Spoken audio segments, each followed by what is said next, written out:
Halo semuanya, selamat datang kembali di BBS Podcast episode yang keempat. Setelah ini kita bakal banyak banget ngebahas tentang teknik, yaitu teknik sipil. Karena apapun topiknya, santai atau serius kita bincang sampai lurus. Nah sekarang kita lagi sama mahasiswa-mahasiswi teknik sipil. Coba boleh perkenalan nama dari yang paling ujung kali ya? Oke. Jadi aku Rahma dari Prodi Sipil angkatan 2022. Perkenalkan, nama gue Wahyu Saputra, biasa dipanggil Uta sama teman-teman, dari Prodi Teknik Sipil angkatan 2022. Oke, berarti namanya Wahyu, panggilnya Uta? Iya. Kayak Rahma sama Uta ya? Iya. Panggilnya Wahyu aja nggak? Iya, boleh. Apapun lah.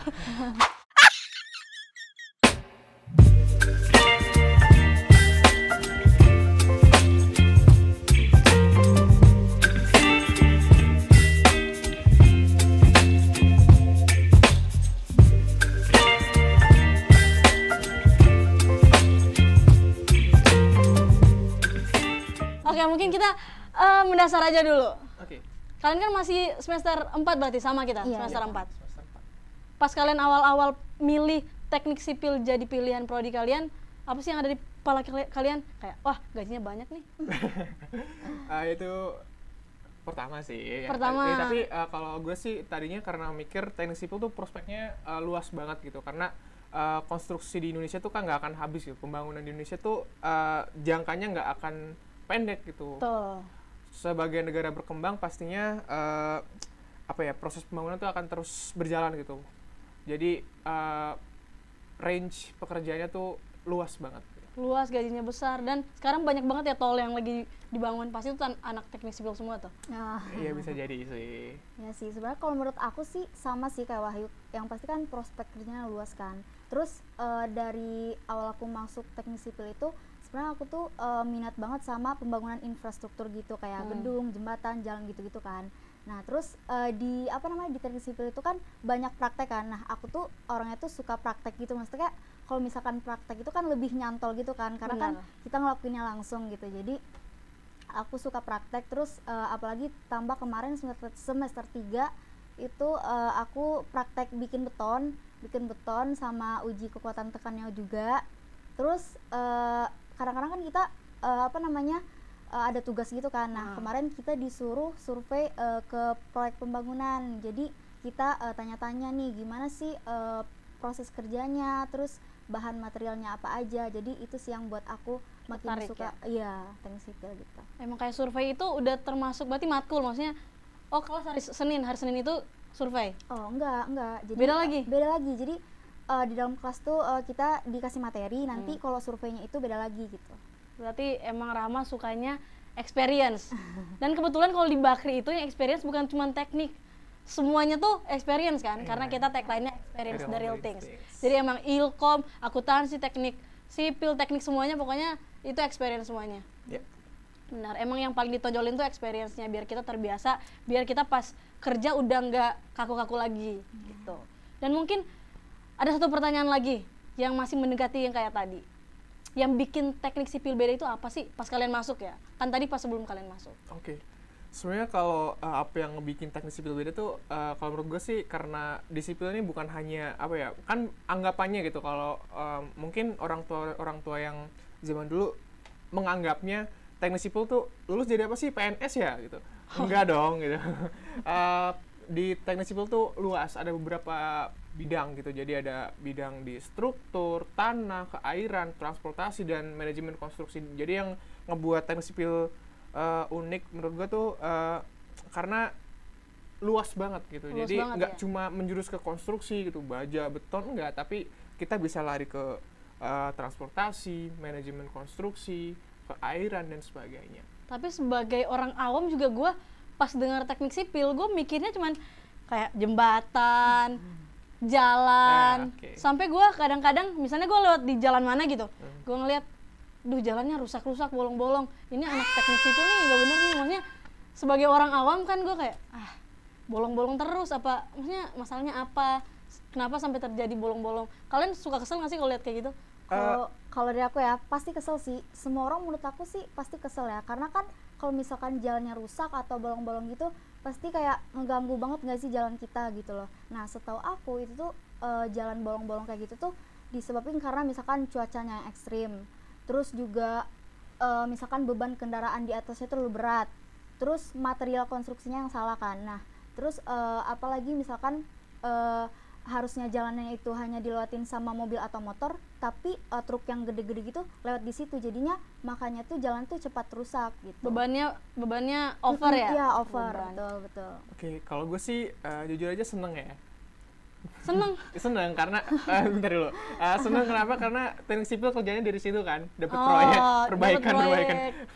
Soalnya nggak suka juga gitu banyak jalanan yang bolong, tapi kenapa? Karena jalan kita kan mostly aspal ya, dan aspal itu musuhnya adalah air gitu. Jadi memang kalau ternyata didesainnya nggak benar, misal kayak seharusnya ada kemiringan di jalan itu tapi nggak ada kemiringan. Kemiringan tuh gimana ya ngegambarin itu? Kalau jalan yang kita kira itu kan rata ya, seharusnya jalan tuh nggak seperti itu. Seharusnya jalan tuh bentuknya kayak gini. Jadi untuk aliran air gitu. Jadi mungkin salah desainnya pas bangun, terus ada curah hujan yang tinggi, ada air yang menggenang. Nah itu ngebuat struktur si aspalnya tuh lemah gitu, jadi berlubang. Gue baru dapat insight baru nih guys. Ternyata emang aspal itu lawannya air. Iya. Apalagi kita suka hujan-hujan gini. Coba kalian lihat ada jalan-jalan di sini mungkin yang udah agak pecah-pecah itu karena air berarti ya? Iya. Oke, gue baru tahu. Emang bener-bener kayak kalau nggak bergaul, kalau nggak dengar dari cerita kalian, gue nggak tahu. Mungkin gue taunya jalan, oh ya udah jalan lurus. Kalau jalannya agak yang kayak tadi yang begini, oh berarti jalannya rusak. Atau nggak, jalannya nggak bener nih jalan. Oke. Mungkin gue mikir kayak gitu karena gue orang awam. Yeah. Tapi kalau kalian sebagai anak teknik nih, kan kalau gue mikirnya anak teknik tuh belajarnya banyak, tugasnya banyak, lapraknya banyak. Kalian pernah kepikiran nggak, wah gue nih salah jurusan? Oke. Jadi sempet sih mikir kayak gitu, sempet mikir kayak, duh kayaknya gue salah jurusan nih kayak gitu kan.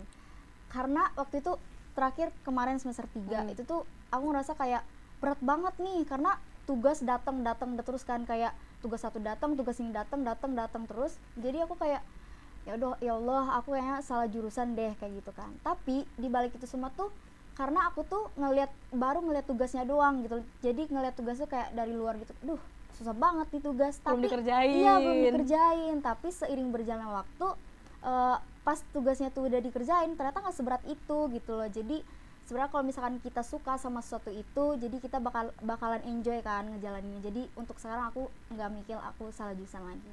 Nggak mikir. Kalau Ayu mikir, pernah mikir nggak? Semester awal-awal dan semester 2 mungkin ngerasa salah jurusan ya, karena memang sebenarnya teknik sipil bukan tujuan pertama. Itu awalnya memang karena ya ngedaftar di salah satu universitas lain lah, bukan di satu aja sih, 8 universitas tapi nggak keterima. Ya, tapi nggak apa-apa, emang jalannya udah di Bakri. Iya, beda jurusan juga. Awalnya minat di teknik geologi, tapi apalah daya nilainya nggak. Emang nggak jauh-jauh dari teknik ya? Iya sebenarnya. Karena SMK-nya juga dulu geologi gitu. Jadi kenapa milih teknik sipil ya, balik lagi ya kayak pertanyaan pertama tadi. Karena di teknik geologi itu juga ada yang ke pertambangan, dan teknik sipil juga bisa ke pertambangan, jadi masih berkesinambungan gitu. Emang tujuan ke pertambangan? Ngerasa salah jurusan karena tugasnya banyak banget ngitungnya. Jujur bikin lelah. Pasti ya teknik. Iya. Jadi ya ngerasa banget salah jurusan. Tapi untuk sekarang ini enggak sih. Berarti ngerasa salah jurusannya dulu itu bukan gara-gara teknik sipilnya, berarti gara-gara tugasnya. Dan mungkin kalau kalian mungkin ke teknik industri, kemana-mana yang tugasnya kayak gitu juga, bakal ngerasa salah jurusan juga. Jadi buat teman-teman yang masih SMA ataupun yang lagi kuliah sekarang, semester 1, semester 2, ya itu bukan kalau kalian mikir kalian salah jurusan, sebenarnya kalian nggak salah mungkin. Cuman kalian capek aja sama tugas-tugasnya. Gitu. Selama jadi anak teknik sipil nih, kan tadi susah nih, tugas-tugasnya susah. Pernah nggak dapet nilai yang rendah banget gitu? Aduh. Karena kan kalau misalnya, gue kan anak Gilkom, aduh nilai 55, duh itu udah rendah banget, kayak udah di titik terendah hidup. Tapi kalau anak teknik kan biasanya 20, alhamdulillah. Itu gimana? Kalian pernah nggak dapet nilai yang segitu? Aduh ini jangan ditiru ya. Soalnya di teknik itu dapat nilai C aja udah bersyukur gitu. Pengalaman bersyukur. kita C bersyukur banget. 59 berarti? Iya, 51 udah bersyukur banget. C udah mentok 50 bersyukur. Iya, lulus matkul bersyukur.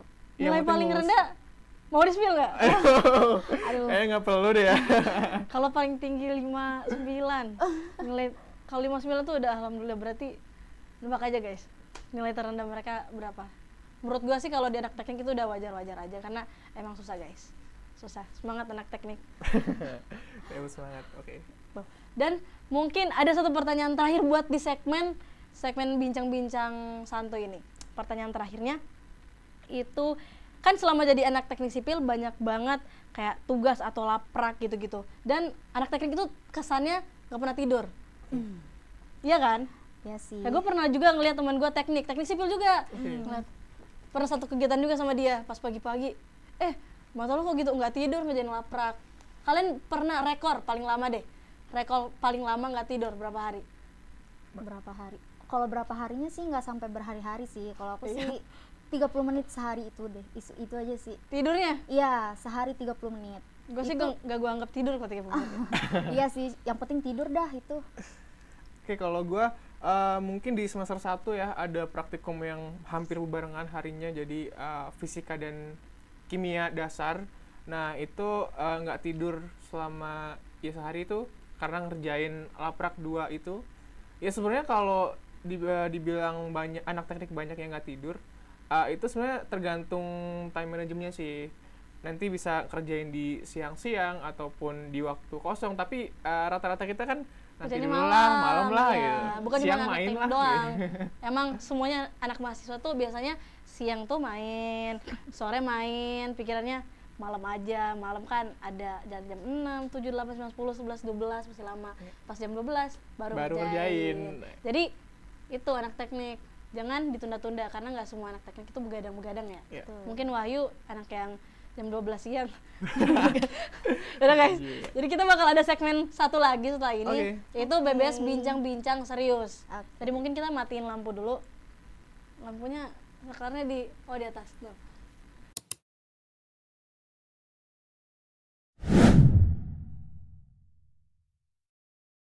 Oke, karena kita gelap-gelapan, kita nyalain lampu dulu.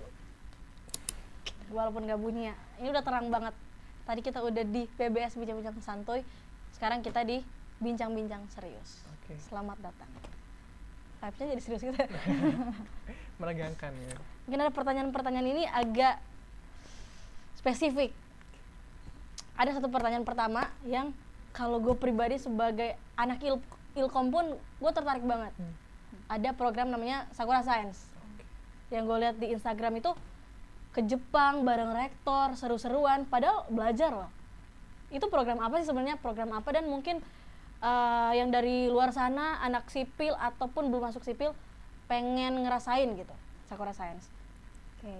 Jadi setahu aku ya, Sakura Science itu pertukaran pelajar. Jadi di situ di mana Sakura Science itu tuh merupakan program dari Japan Science and Technology Agency. Nah, di mana tuh tujuan dari Sakura Science ini tuh untuk memperkenalkan sains sama teknologi di Jepang serta budaya-budaya Jepang itu kepada warga asing. Nah, salah satunya itu Universitas Bakri Indonesia kan. Nah, jadi Universitas Bakri ini tuh kerjasama sama Nihon University di Jepang. Jadi para mahasiswa dan mahasiswi teknik sipil Universitas Bakri itu mereka mengunjungi Nihon University itu di Koriyama sama di Tokyo. Nah, kalau misalkan teman-teman mau ke Jepang, mau ikut Sakura Science ya harus masuk teknik sipil. Oh, berarti programnya itu cuma ada di teknik sipil? Iya, betul. Program studi lain nggak ada? Nggak ada. Jadi ingat teman-teman, kalau kalian pengen ke Jepang, pengen ke Nihon University, pengen ikut Sakura Science, kalian wajib masuk teknik sipil Universitas Bakri. Iya, betul. Selain itu, mungkin kalau angkatan gimana? Angkatannya ikut mungkin angkatan 3 yang paling atas atau gimana? Enggak, sebenarnya untuk angkatan persyaratan buat peserta ini Sakura Science Program ini kalau nggak salah semester 5 ya minimal itu. Minimal jadi iya. Jadi kalau tahun ini berarti tahun 2021 minimal. Minimal. Iya. Berarti semester berapa tuh kira-kira? Semester 5. Oh, semester 5 sampai semester 7, 8 bisa? Bisa. Iya, mahasiswa akhir, iya, sampai 8. Jadi mungkin kalian mahasiswa sekali lagi, mahasiswa teknik sipil, kalau pengen ke Jepang, kalian semester 1, semester 4 itu harus rajin-rajin banget ya. Iya. Harus aktif, rajin, apalagi yang tadi tugas-tugasnya banyak banget. Kalian mau nggak mau harus adjust, harus menyesuaikan gitu sama teknik sipil. Iya, ada satu lagi sih yang penting pas interviewnya tuh full bahasa Inggris. Oh, Ya, interviewnya full bahasa Inggris dan di interview sama semua dosen prodi teknik sipil gitu. harus tahu bahasa Jepang nggak? Enggak ya? Kalau misalkan bisa bahasa Jepang itu nilai plus. Nilai gitu. plus. Iya, betul. Wah, keren. Nihongo mantapu.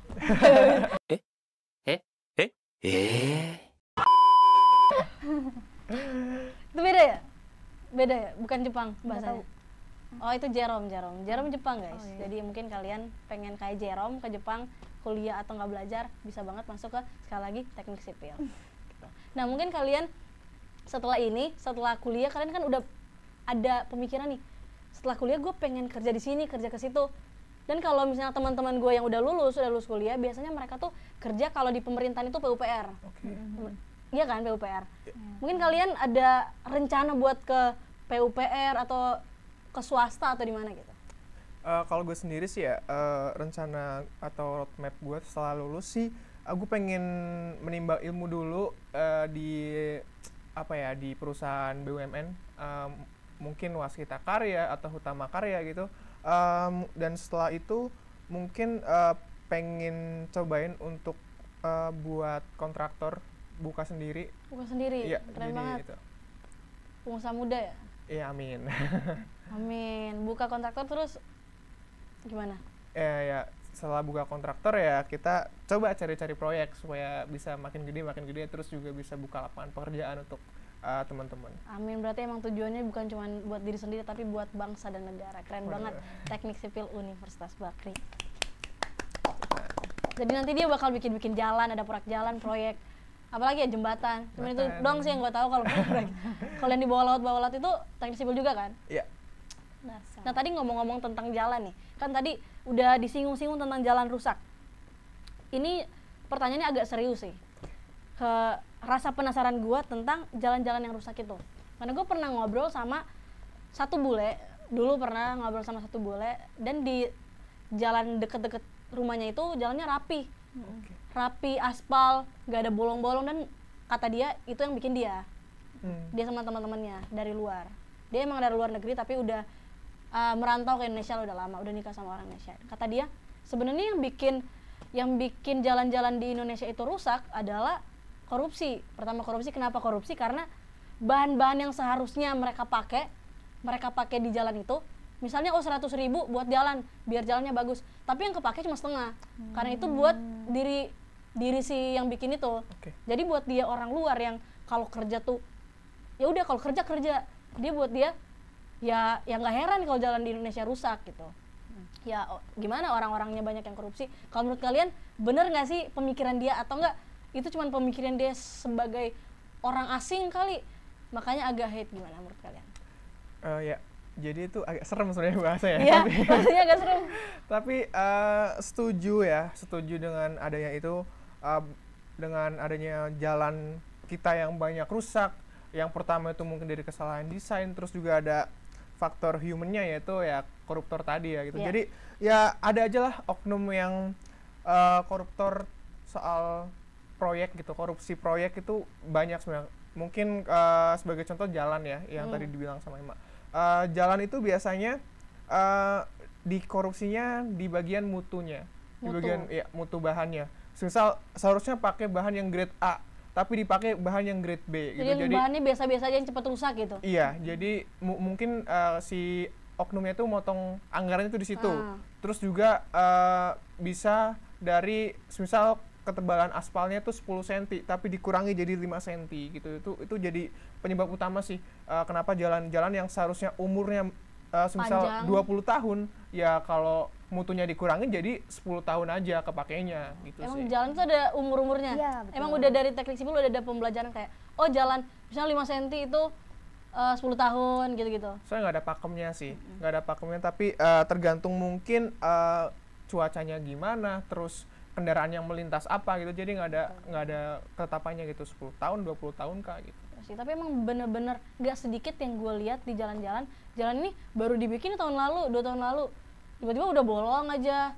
Yang disalahin pemerintah lagi, nggak ada jalan keluar gitu. Kalau buat gue orang awam yang nggak belajar teknik sipil, yang nggak di pemerintahan juga. Jadi pas gue dengar dari yang tadi, yang itu boleh bilang masuk akal juga sih sebenarnya. Dan tadi baru gue dengar, oh yang harusnya grade A dibeli yang grade B. Jadi anggarannya tuh nggak sesuai sama kualitas. Iya. Tuh. Dan tadi kan kita udah banyak banget ngebahas tentang teknik sipil. Ini pertanyaan yang buat diri kalian sendiri. Sebagai anak teknik sipil, kalian melihat peran kalian ini sekarang di Indonesia tuh sebagai apa sih? Oke, jadi kalau menurut aku ya, karena kan teknik sipil itu berhubungan sama infrastruktur gitu kan. Nah, orang teknik sipil itu tuh berguna banget untuk membangun infrastruktur untuk di negara kita sekarang ini. Nah, jadi kita tuh bisa merancang, mendesain, membangun, juga kita bisa melihat proyek-proyek itu dia memenuhi standar keamanan atau enggak, terus kelayakan ekonominya gimana. Terus dengan keahlian yang kita miliki itu, kita juga bisa memberikan dampak positif terhadap masyarakat dan juga lingkungan di sekitar kita. Kalau Wahyu sendiri? Peran sebagai mahasiswa teknik sipil ya, kalau menurut gue sih kita perannya cukup belajar aja, terus mungkin tarik belakang dulu ya, seorang engineer tuh apa sih gitu. Seorang engineer tuh prekayasa, jadi itu yang menyusun, mengkaji strategi gimana caranya kita membangun dengan baik, desainnya seperti apa itu harus direncanakan dengan baik ya, intinya itu merekayasa. Dan untuk kita dapat rekayasa yang baik gitu, suatu sistem mungkin dari sistem lalu lintas, sistem mungkin dari konstruksi dan rekayasa hidrologis sebagainya, itu kita harus di masa sekarang gue sebagai mahasiswa harus belajar sih sungguh-sungguh, jangan kayak yang penting kuliah lah, dapat nilai lah, masuk lah gitu. Yang penting yang harus ditekanin adalah belajar, dapat ilmunya biar kita jadi engineer yang hebat gitu. Bener sih, biar jadi engineer yang hebat, emang bener-bener mahasiswa teknik sipil tuh punya peran yang penting banget buat masa depan bangsa dan negara. Karena kalau bukan karena mereka, ya jalan-jalan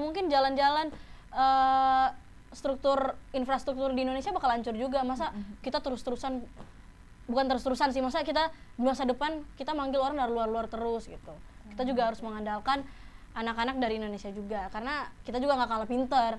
Cuman mungkin banyak yang masih agak males-malesan gitu. Dan mungkin ini pertanyaan terakhir di sesi kita kali ini. Kalian punya pesan nggak buat para civilians ya? Yeah, civilians. Keren banget civilians di luar sana, atau mungkin calon civilians yang masih SMA sekarang yang berencana masuk teknik sipil. Ada pesan tersendiri kah? Oke. Dari aku buat teman-teman yang terkhususnya mau masuk teknik sipil ya, buat kalian itu kalau mau masuk ke teknik sipil, kalian harus gali dulu minat dan bakatnya kalian tuh kemana. Terus kalau misalkan mau teknik sipil ya, kalian persiapin diri, misalkan cari-cari info teknik sipil atau teknik sipil itu gimana gitu loh. Jadi kalau misalkan masuk teknik sipil itu nggak kaget-kaget banget gitu. Terus yang penting sih bisa ngitung. Terus apalagi ya, tetap semangat buat teman-teman semuanya. Kalau misalkan mau masuk teknik sipil, kuat-kuatin mental, semangat deh pokoknya, semoga sukses selalu gitu. Amin. Oke, kalau dari gue sih buat teman-teman yang mau masuk ke teknik sipil ya, pertama kalian harus benar-benar tulus dari hati mau masuk teknik sipil gitu, biar nggak ngerasa salah jurusan kayak gue, kayak Rahma juga. Terus juga pesen ya, mungkin kuatin matematika aja sih, dari sekarang kuatin matematika dan kulik gitu, ada bidang apa aja sih di sipil gitu. Terus untuk teman-teman sipil yang di luar sana, teman-teman gue juga, yuk bisa yuk. Kalau buat anak sipil cuman bilang yuk bisa yuk, tapi kalau buat anak SMA pelajarin matematika, pelajarin apapun yang bisa dipelajarin. Jadi fondasi ya, sebelum kalian belajar fondasi beneran, kalian harus nguatin fondasi kalian sebelum masuk teknik sipil. Iya, betul. Itu aja guys. Tadi kita udah banyak banget berbincang tentang teknik sipil. Terima kasih buat teknik sipil lagi. Terima kasih buat Rahma, terima kasih buat Wahyu telah menyempatkan waktu buat datang ke sini ke BBS Podcast. Semoga teman-teman banyak banget yang nonton, karena gue yakin yang pengen masuk sipil itu banyak banget. Semoga kalian nonton, jangan lupa like, subscribe, komen dan segala macam lah, share ke keluarga kalian, ke calon civilians yang lain. Terima kasih. Keren. Jangan lupa nonton karena Santai Atau Serius kita bincang sampai lurus. Dadah. Dah. Baby, you